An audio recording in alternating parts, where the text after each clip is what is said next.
नमस्कार। जनमत की पुकार से बात करते हुए जोगिंदर खट्टर ने आम आदमी पार्टी के मुखिया अरविंद केजरीवाल को जमकर धोया। भाजपा नेता मोदी सरकार के जनहितकारी कार्यों के कारण भारत का विश्व पटल पर मान बढ़ा है और पूरा विश्व आज पीएम मोदी के कारण भारत के सामने नतमस्तक है। उन्होंने कहा कि मोदी का नाम आज पूरे विश्व में सम्मान के साथ लिया जाता है। दूसरे देशों के राष्ट्रीय अध्यक्ष तक प्रधानमंत्री नरेंद्र मोदी जी के पैर छूकर उनके प्रति सम्मान व्यक्त करते हैं, साथ ही उनको बॉस भी कह रहे हैं। साथ ही रूस जैसा देश आज रुपए में डीलिंग कर रहा है। जनमत की पुकार से बात करते हुए जोगिंदर खट्टर ने आम आदमी पार्टी के मुखिया और दिल्ली के मुख्यमंत्री अरविंद केजरीवाल को जमकर धोया। उन्होंने कहा कि केजरीवाल सरकार आज पूरी तरह से भ्रष्टाचार में लिप्त है। नमस्कार, आप देख रहे हैं जनमत की पुकार आर के जायसवाल के साथ। मैं आज मौजूद हूं रानीबाग में, जहां भारतीय जनता पार्टी दिल्ली प्रदेश के कार्यकारिणी सदस्य जोगिंदर खट्टर जी हमारे साथ है। खट्टर साहब, जनमत की पुकार में आपका स्वागत है। धन्यवाद जायसवाल जी आपका। खट्टर साहब, जहां भारतीय जनता पार्टी के नेता मोदी सरकार के 9 साल की उपलब्धियों को गिना रहे हैं, वहीं अरविंद केजरीवाल हर मंच पर जाकर चौथी पास अनपढ़ राजा की कहानी सुना रहे हैं। क्या जवाब देना चाहेंगे? खट्टर साहब? जायसवाल जी, जवाब बच्चा बच्चा दे रहा है, देश की प्रत्येक जनता दे रही है जवाब इनको। जिस प्रकार से ये भ्रष्टाचार में लिप्त, जिस प्रकार से जो शीश महल का इनका जो कांड, उस फ्रस्ट्रेशन को मिटाने के लिए जो ये आज मोदी जी जैसे व्यक्तित्व पर भी चौथी पास का जो इनका बयान है वो शर्मनाक बयान है। मोदी जी अभी पीछे दिल्ली यूनिवर्सिटी में जाकर के उन्होंने सारी यादें ताज़ा की। और एक बात और कहना चाहूँगा कि क्या केजरीवाल और मोदी जी का कोई मुकाबला है? बिल्कुल नहीं है। मोदी जी का व्यक्तित्व आज पूरे विश्व में एक सम्मान के साथ उनका नाम लिया जाता है। दूसरे देशों के राष्ट्राध्यक्ष तक उनके पैर छू कर के उनसे आशीर्वाद ले रहे हैं। अमेरिका जैसे देश उनको बॉस कह रहे हैं। रशिया जैसा देश आज रुपए में डीलिंग कर रहा है। तो आप कहाँ इन बातों को लेकर के, मेरे विचार में इस बात का जवाब देना ही नहीं बनता कि केजरीवाल की सरकार को, जो सरकार चलाने का एक ज्ञान ही नहीं है, किस प्रकार से सरकार चलाई जाती है। आज दिल्ली को एक नीचे ला करके, निचले स्तर पर ला करके खड़ा कर दिया, जनता परेशान हो गई। तो इस बात का जवाब देना नहीं बनता। बच्चा बच्चा जानता है मोदी जी की ज्ञान के बारे में, मोदी जी के व्यक्तित्व के बारे में। आज जहाँ पूरे विश्व में भारत का डंका यदि बज रहा है तो वो केवल और केवल हमारे प्रधानमंत्री जी के कारण ही बज रहा है। पूरे विश्व में भारत को जो आज सम्मान दिया जा रहा है पूरे विश्व में, ये केवल और केवल जो है वो मोदी जी के कारण दिया जा रहा है। आज पूरी की पूरी हमारी जो भारत सरकार है, जो पूरी की पूरी कैबिनेट है, आप देख लीजिए पिछले 9 वर्षों में एक भी घोटाला आप सामने कोई नहीं ला पाया। और इसके मुकाबले में केजरीवाल का जो ये आप कितने ही घोटाले चलाओ, जल बोर्ड का जो घोटाला सामने आया है और इसके साथ साथ जो ये इनके शीश महल का घोटाला सामने आया है, ये बच्चा बच्चा जानता है।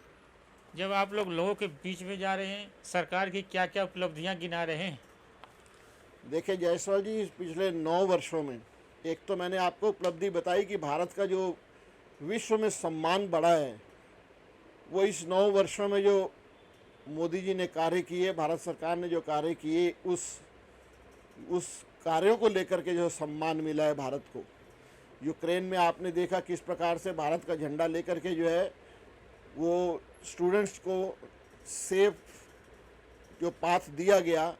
तो ये अब सब चीज़ें आपके सामने। और इसके साथ साथ उज्ज्वला योजना, जो आज गाँवों में महिलाएं किसी समय में जो है वो लकड़ी जला करके, कोयला जला करके जो महिलाएं भोजन इत्यादि बनाया करती थी, आज उनको सिलेंडर उपलब्ध कराया गया। वो आज को गैस पर रोटी खाना जो है बना रही हैं, उस धुएं से निजात पा चुकी हैं, काले धुएं से वो निजात पा चुकी हैं।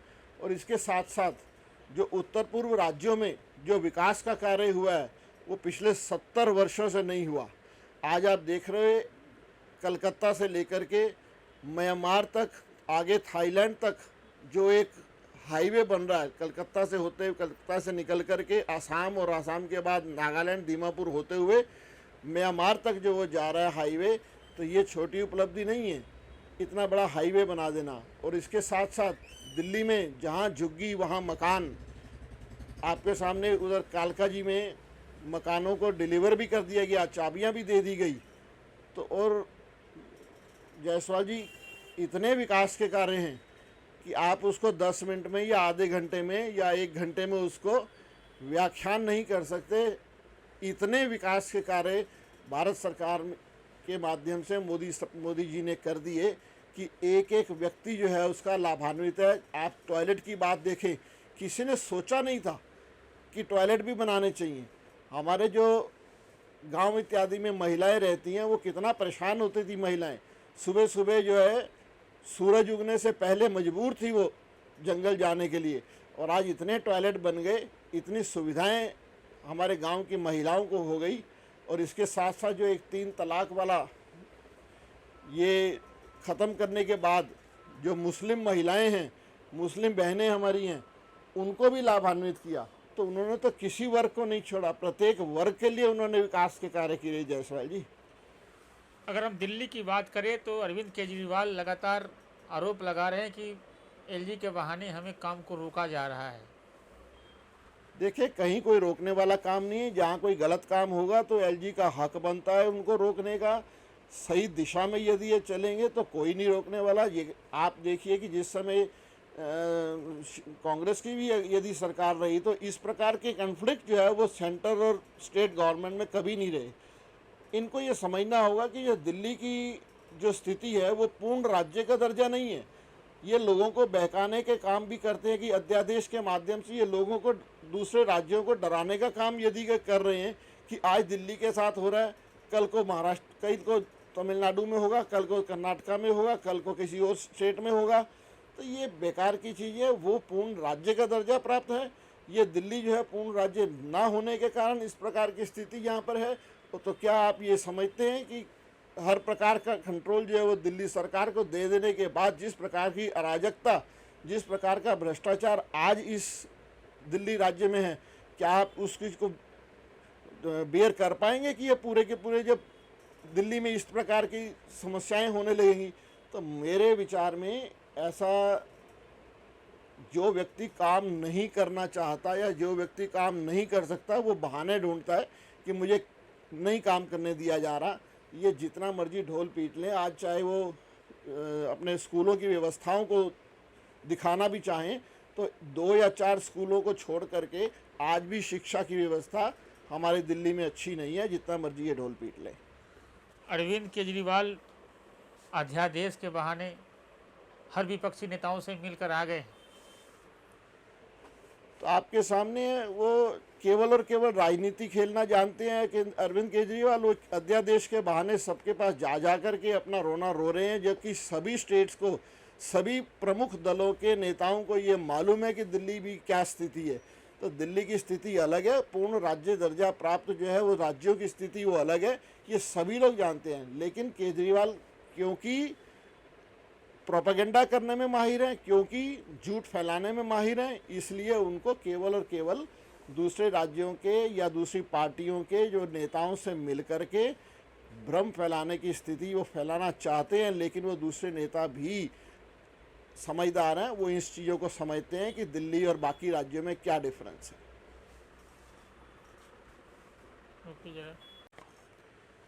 जयसवाल जी, दिल्ली में यदि आम आदमी पार्टी को कोई टक्कर दे रहा है तो केवल भारतीय जनता पार्टी दे रही है। वीरेंद्र सचदेवा जी जिस समय से इस प्रदेश के अध्यक्ष बने, निरंतर धरने, प्रदर्शन इत्यादि के माध्यम से आंखें खोलने का काम जनता का वो कर रहे हैं निरंतर। और उन्हीं के नेतृत्व में आने वाले समय में 2024 का चुनाव जो है वो हम जीतेंगे डंके की चोट पर। और 7 के 7 सीटें दिल्ली में हमारे अध्यक्ष जी के नेतृत्व में चुनाव जो है भारतीय जनता पार्टी जीतेगी। खट्टर साहब, 2024 का लोकसभा चुनाव है। आपकी पार्टी किन मुद्दों को लेकर के लोगों के बीच जाएगी? जैसा जी जो 9 साल की उपलब्धियां रही हैं, उन उपलब्धियों को लेकर के, उस विकास के कार्यों को लेकर के जनता के बीच में जाएंगे। आप देखें, हमारे 9 साल के जो कार्यकाल रहा, उस कार्यकाल में एक भी केस भ्रष्टाचार का सामने नहीं आया, और बल्कि जिन लोगों ने भ्रष्टाचार करने का प्रयास किया, चाहे वो विदेश में जाकर के भी बैठ गए, तब भी उनको वापस लाने का प्रयास आज भी जारी है, आज भी उस पर कार्य चल रहा है। तो जनता जानती है कि अगर भारत का विकास होना है, यदि भारत को विश्व गुरु बनाना है, तो केवल और केवल एक ही विकल्प है, मोदी जी, मोदी जी, मोदी जी। मगर विपक्ष तो कहता है कि भाजपा नफरत फैला रहे हैं, जगह जगह नफरत, जब इलेक्शन आता है तब नफरत फैला देते हैं। ये वो जब चुनाव आता तभी उनको ये चीज़ें क्यों याद आती हैं? यदि भारत सरकार, मोदी जी, भारतीय जनता पार्टी नफरत फैला रही होती तो विश्व में क्या इतना प्यार मिल रहा होता? क्या भारत में इतना प्यार मिल रहा होता? मोदी जी जहाँ पर भी जाते हैं, वह देखिए आप, जहाँ पर जाना उनका होता है, इतनी भीड़, रात को 12-12 बजे तक भी लोग उनका इंतजार करते हैं। तो ये आपके सामने जनता समझती है, नेता विपक्ष के कुछ भी कहें, लेकिन भारत की जनता इस चीज़ को जानती है कि भारत का विकास यदि करना है तो एक ही विकल्प है, मोदी जी, मोदी जी, मोदी जी। पिछले दिनों जैसे पटना में विपक्षी एकता का मीटिंग हुआ, सारे विपक्ष के नेता वहां पहुंचे और उन्होंने इस पर रणनीति बनाना शुरू कर दिया है। तो हुआ क्या? अभी तक तो कोई रिजल्ट सामने नहीं आया आपके सामने। अभी आने वाले समय में भी मुझे कोई नहीं लगता इनका रिजल्ट, ये इनकी विपक्ष की एकता बरकरार रहने वाली नहीं है, क्योंकि इनके अपने अपने स्वार्थ हैं। और भारतीय जनता पार्टी का कोई स्वार्थ नहीं, केवल भारत का विकास एकमात्र एजेंडा भारतीय जनता पार्टी का है कि भारत का विकास होना चाहिए। भारत को विश्व में एक सम्मानजनक स्थिति में लाने का एक एजेंडा एकमात्र, और भारत को विश्व गुरु बनाने का एकमात्र एजेंडा यदि है तो भारतीय जनता पार्टी का है। तो ये हमारे साथ बात करे थे भारतीय जनता पार्टी के दिल्ली प्रदेश। अगर आपने हमारा अभी तक चैनल सब्सक्राइब नहीं किया है तो कृपया चैनल सब्सक्राइब कर लें, लाइक करें, शेयर करें, कमेंट करें। तो मिलते हैं फिर किसी और खबरों के साथ।